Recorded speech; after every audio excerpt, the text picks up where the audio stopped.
I would like to share something with you that really might challenge your faith. It might be a little scary even. I'm about to ask you two questions. They're the easiest questions in the world that might be the hardest questions to answer of your entire life. I want to share a story with you that has greatly impacted my life. It's completely changed everything. To do that, I need to introduce you to a character in my life. She's been a very influential force for me. Her name's Mimi Burns. And when I was 26, I was in the lowest place that I could ever imagine. I was in my personal hell. She asked me these two very simple questions. First, she said, "How old were you when you first started making up your mind?"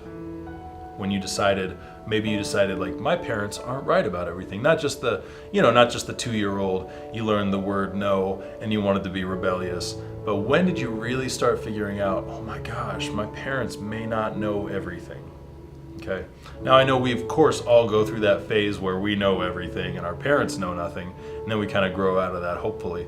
But when did you first realize that everything wasn't just the way your parents said it was? And my answer for that was probably 7 or 8. A lot of people still haven't had that moment. A lot of people 50 and 60 years old have never had that moment. And that's okay. If that's where you are, maybe today's your day. Maybe today is the day that you start deciding for yourself. Of course, you're thinking, well, that's not me. I've made up my own mind for a long time. And that's what I thought too when I was 26 years old. So she asked me that question. Then she asked me probably an even simpler, much harder to answer question, which was, how many of your beliefs have you held since before that time? And now this was a mind blow for me. It terrified me because truly when I answered that honestly, it was like all of them.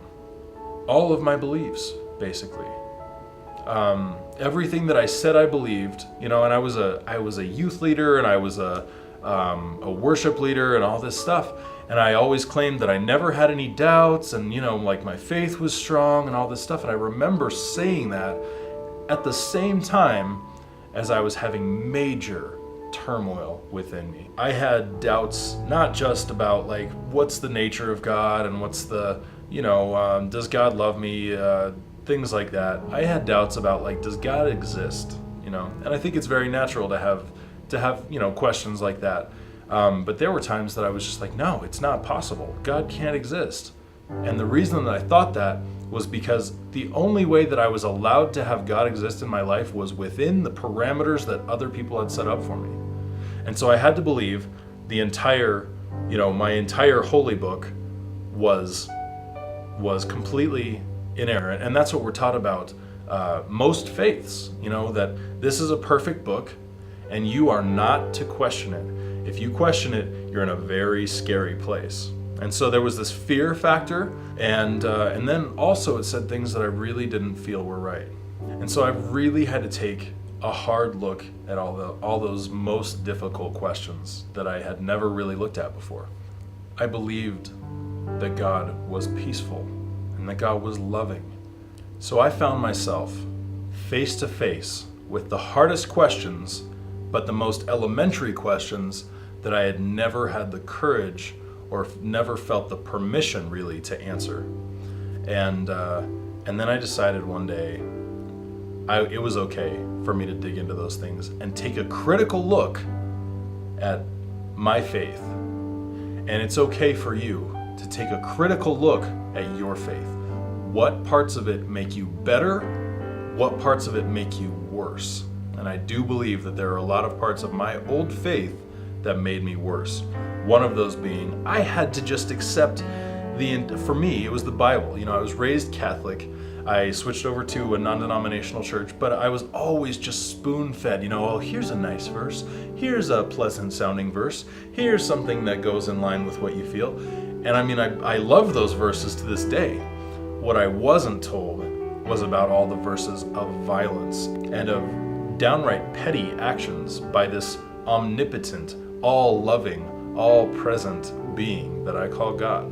One of the things that I wondered was, how is it that God created everyone, loves everyone equally, forgives everyone eternally and can't stop loving us, and also said to one group of his favorite children to go decimate other groups of his own children. That never made sense to me. I can't buy it. And I never could buy it.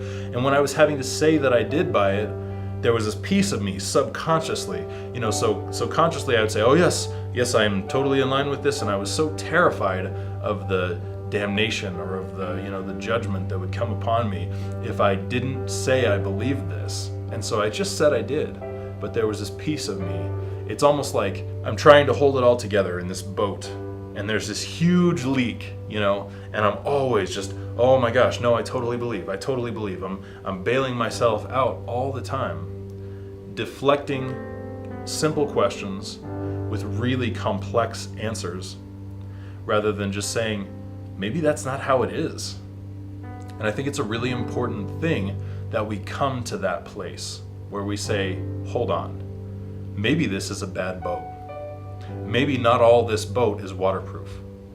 And I want to encourage you, take a look at your own faith in that way. Maybe your book is not completely right. And I know I'm going to get so much hate for this, and if that's what it spawns, that's okay. That's just where those people are right now. But if you are mature enough in your human beingness that you can actually take a look at it like this without just saying, no, this is not how it is. This is, if you can take your fingers out of your ears, stop shouting la la la, you may find some really incredible things that completely change your life.